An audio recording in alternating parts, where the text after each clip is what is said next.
오늘 세 번째 코너는 우리 지역 교육 현안에 대해서 이야기하는 설왕성래 시간입니다. 예, 설왕성래 두 분, 대전교육연구소 성광진 소장과 전교조 대전지부 지정배 전 지부장이십니다. 어서 오십시오.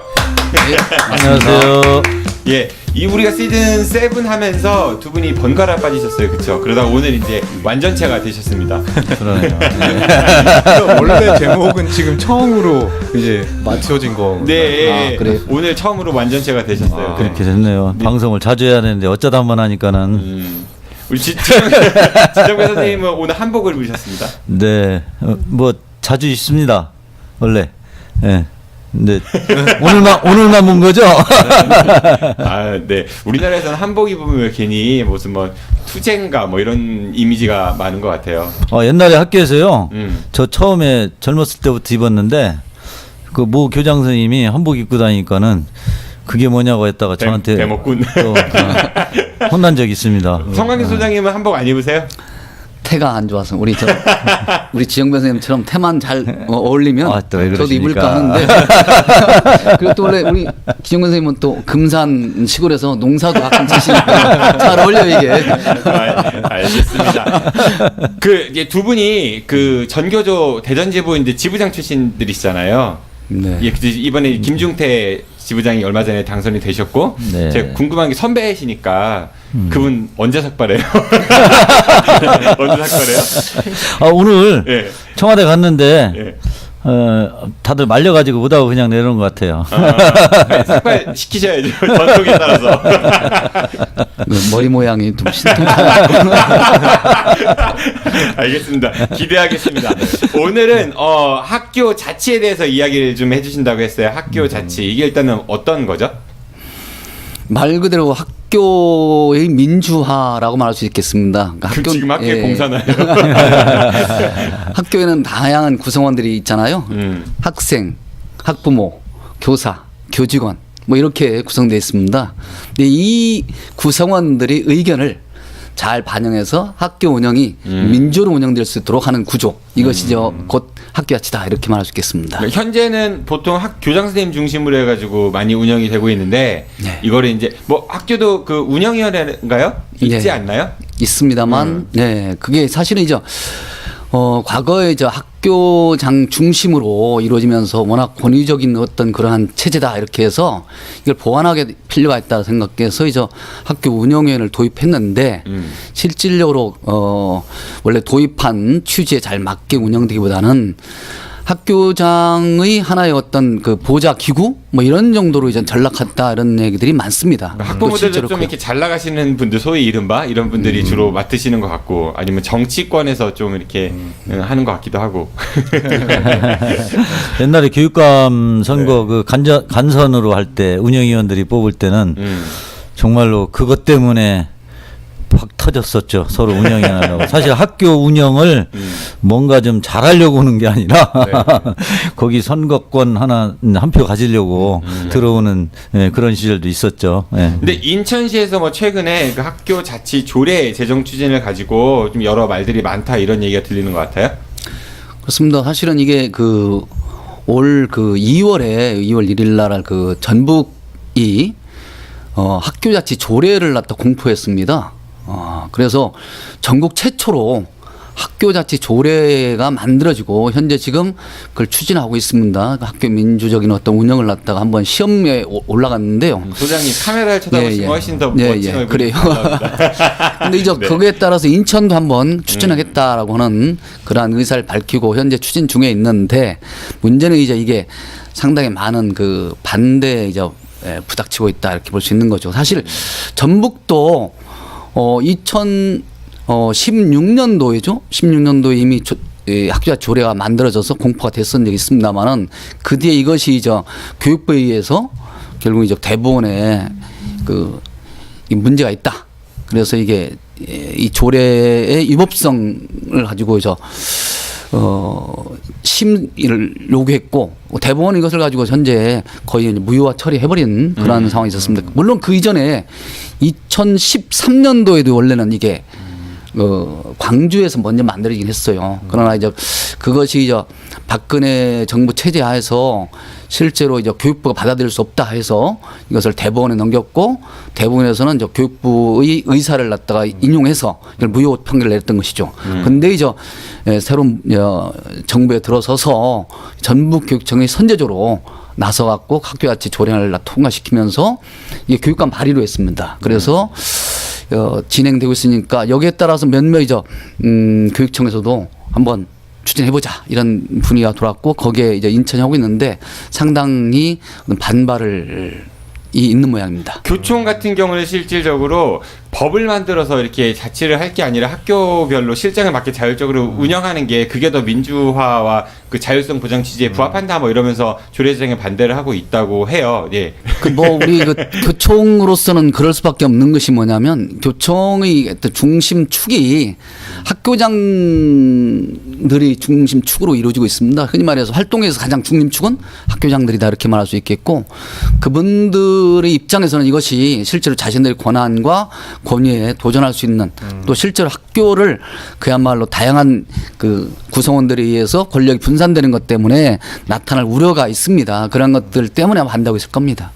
네, 그러면 일단 기존에 물론 뭐 지금 지향하고자 하는 정도의 자치는 아니지만 뭐 운영위원회라든가 운영이 되고 있었는데도 불구하고 여러 부작용들이 있어서 그 나름대로 조금 부정적인 시각도 있는 것 같습니다. 근데 이번에 만약 조례안 같은 경우는 그런 약간 뭐 예를 들면 단점이나 이런 걸 보완해서 내용이 충실히 좀 이루어진 건가요? 네. 그렇죠. 이제 학교 운영위원회의 가장 큰 한계는 뭐냐면 다양한 구성원들이 학교 운영에 참여하고 있지만 실제 그 구성원들을 뒷받침해주는 그런 학교 내 어떤 그런 기구가 없는 거죠.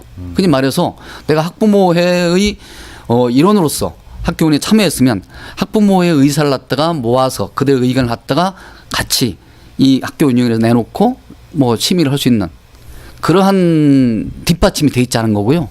또 교사위원들도 마찬가지입니다.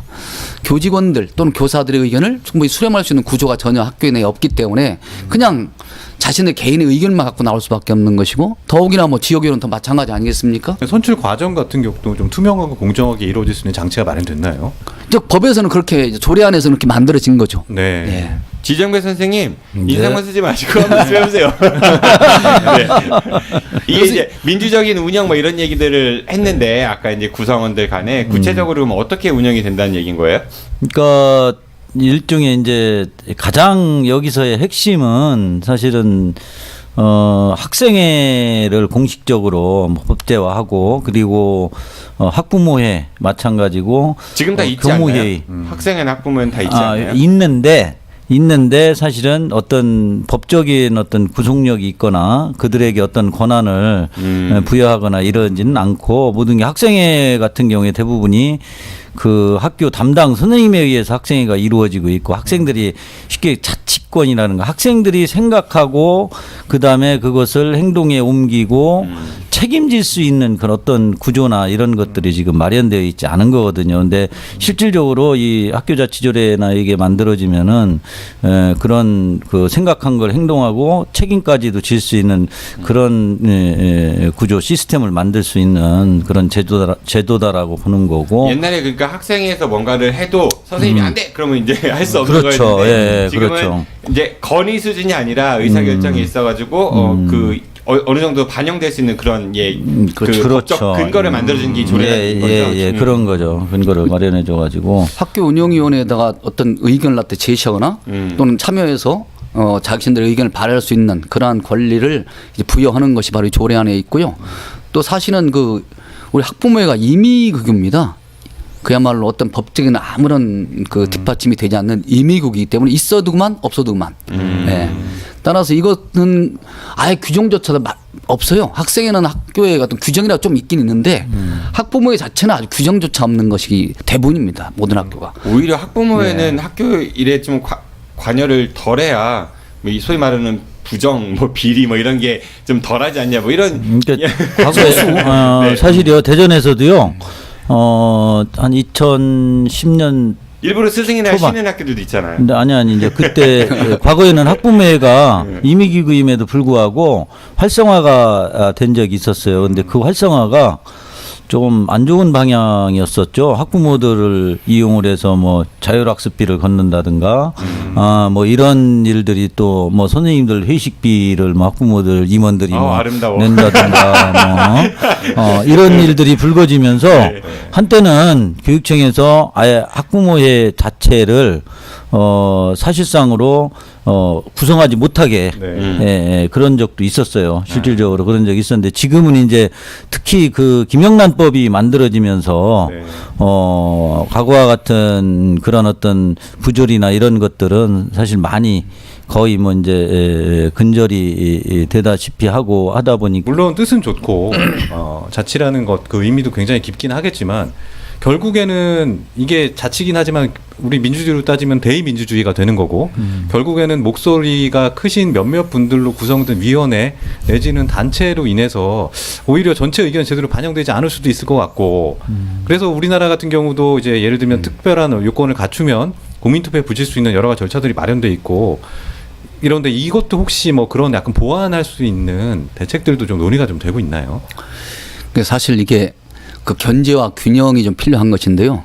학교장이 완전히 권한을 놓는 건 아니고요. 네네. 실질적으로 그 전북 같은 걸 보면 교무회의에서 의결을 거친 그런 결정 사항이 올라온다 하더라도 학교장은 그것을 다시 재의 요구를 할 수 있는 권한을 또 부여한다든가 했고요. 네.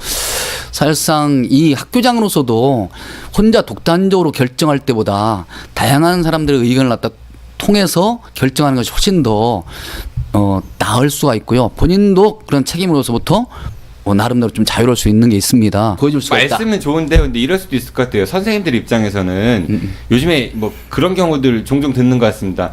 학부모님들이 워낙 의견이 많으시고 또 드센 분들도 계셔가지고 정말 일하기 어렵다 이런 그 불평들도 있는 것 같거든요. 그러니까 그런 부분들이 이게 제도가 아무리 좋아도 제도 구성원들이 그거를 성숙하게 운영하지 못하면 오히려 좀 역효과가 날 수도 있지 않을까. 그런 건 그런 거죠. 그 안에서 뭐 학부모 회에 있으면 그냥 단순하게 학부모 회만 뭐 둔다가 아니라 두면은 그 안에서 의결 구조라든가 이런 것들은 또 만들어놔야죠. 세부적인 규정들을 만들어서 어떤 의견이 있을 때 그냥 의견이 있다고 해서 모든 의견을 갖다가 자기 마음대로 얘기하는 게 아니라 학부모 총회를 거쳐야 할 사안이 있으면 총회를 거치고 뭐 임원들 수준에서 이게 결정할 수 있는 사안들은 그 안에서 어떤 절차를 밟아가지고 결정을 해서 이것을 안으로 만들어낸다든가 학생이든 교무회이든 다 이제 그런 어떤 절차적인 정량성을 확보하기 위한 제도적인 받침은 세부적으로 또 만들어야 되겠죠. 만들어가지고 하면은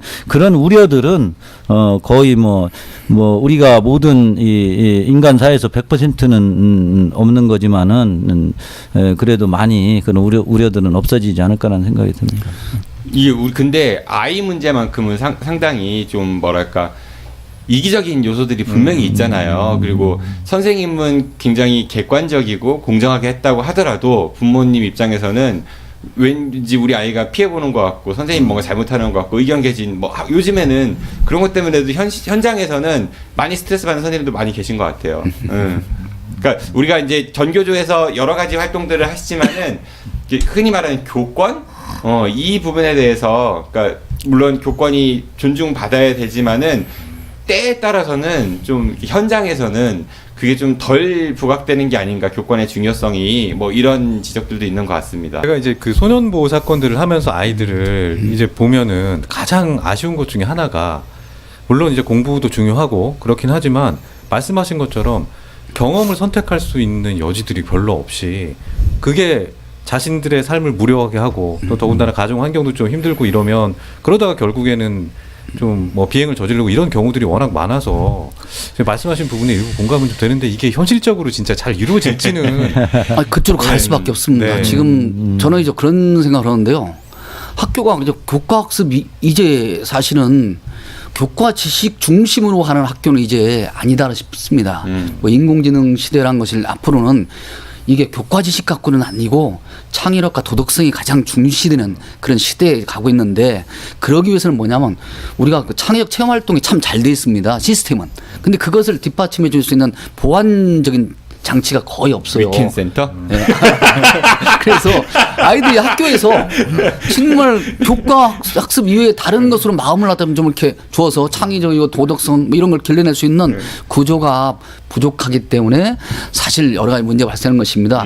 우리가 보면 영재라든가 과학이라든가 뭐 모든 분야에 관해서 학교가 해결할 수 있는 체제를 만들어줘야 합니다. 알겠습니다. 그 모든 학교가. 대전에서 이게 실현될 것 같으세요? 근데 학교같이 조례 만드는 거예요. 예예.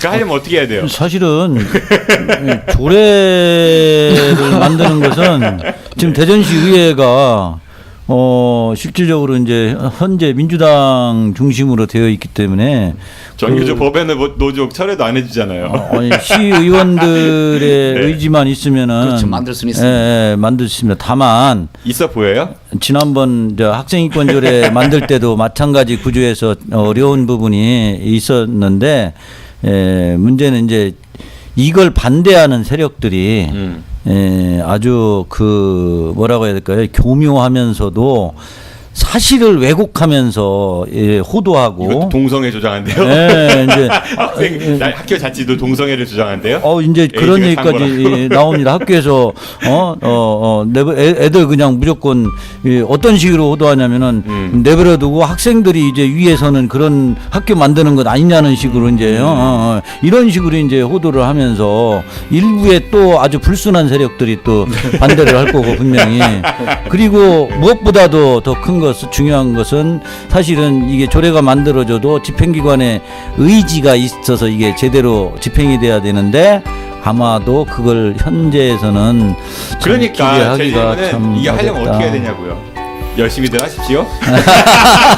알겠습니다. 지금까지 설왕성내 대전경연구소 성광진 소장과 전교조 대전지부 지정배 전 지부장이었습니다. 오늘이 시즌 7 1그룹 마지막 방송입니다. 네. 고생들 많이 하셨고요. 설왕성내 그 타이틀 잘 생각하시면서 똑바로들 하십시오. 고맙습니다. 다음에 뵙겠습니다. 안녕히 가십시오. 네, 고맙습니다. 네, 수고하셨습니다.